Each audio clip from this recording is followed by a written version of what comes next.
करथोलिया करथोलिया करथोलिया करथोलिया।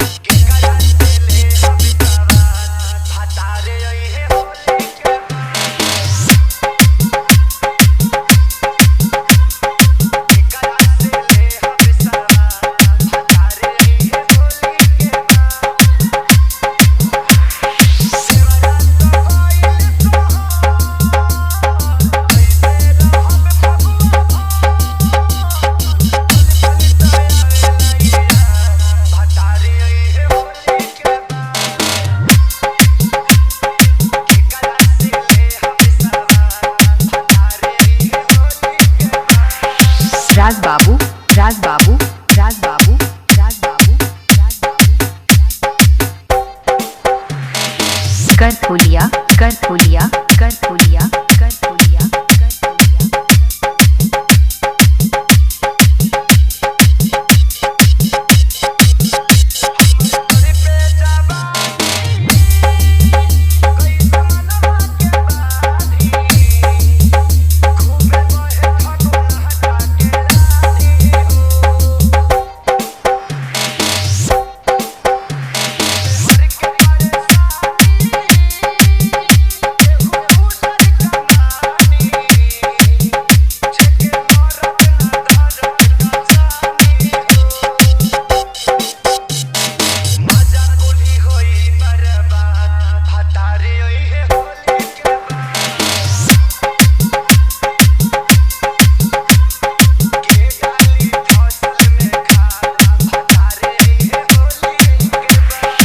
राज बाबू राज बाबू राज बाबू राज बाबू राज बाबू।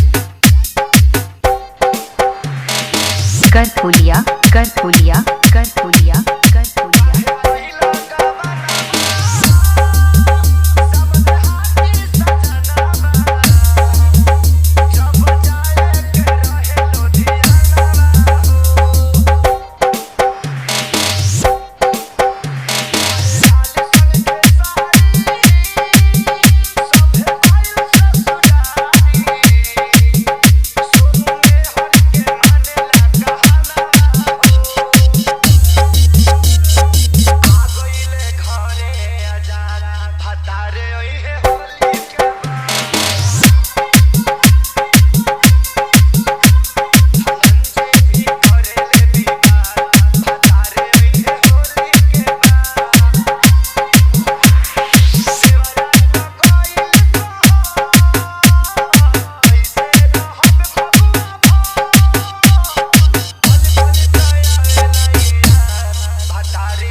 नंबर 77 98 81 01 39।